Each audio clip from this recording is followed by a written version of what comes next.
নমস্কার বন্ধুরা, আমি নিয়ে চলে এসেছি খালি প্লাস্টিকের ছোট্ট বোতল, তাতে আবার বালি ভরে ভালো করে আটকে এনেছি।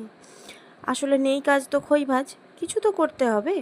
কিন্তু আমি এখন এটা দিয়ে কি বানাবো জানি না। নিয়ে এসেছি ক্লে, সেটাকে ভালো করে বেলে নিয়েছি। এই যে বেলনিটা দিয়ে বেললাম, এর এক বিরাট ইতিহাস আছে। এটা ছিল একসময় আমার গোপাল ঠাকুরের প্রসাদ বানানোর জিনিস। তারপর আমার ছেলের হাতে পড়ে তাকে এমন অবস্থা তার করেছে, ঠাকুরের কাজে লাগাবার অবস্থা তার আর নেই। তাই এটা এখন আমার ক্লে আর্টের জিনিস হয়ে গেছে। তো আমি ভালো করে বেলে একটা শাড়ির ডিজাইন দিয়ে নিয়েছি, আর নিয়ে আমি এখন ভালো করে ফেভিকল দিয়ে আটকে নিলাম বোতলের গায়ে। জানি না আদৌ শেষ পর্যন্ত কি হবে।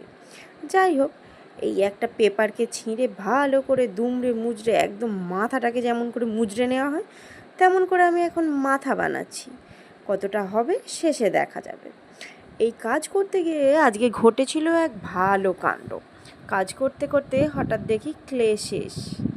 কি করা যায় সেটা একটুখানি পরেই দেখতে পাবে।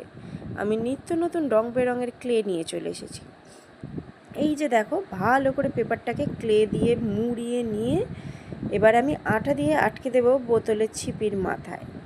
এই দেখো, এই যে ক্লেটা দিয়ে কাজ করছি, এটা কিন্তু মোল্ডেড ক্লে না।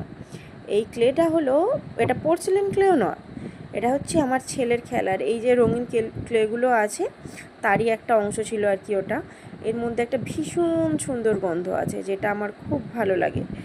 এইবার দেখো, আমি এইগুলোকে নিয়ে ভালো করে এদিক ওদিক সেদিক করে করে করে করে বানিয়ে নিচ্ছি বিনুনি। এবার দেখতে পাবে এগুলোকে আমি পেঁচিয়ে পেঁচিয়ে বানিয়ে নেব বিনুনি। আসলে চুলটা রঙিন রঙিন লাগছে বটে, সে লাগুক, ক্লে নেই তো কি করা যাবে। আমি পরে না হয় রং করে নেব।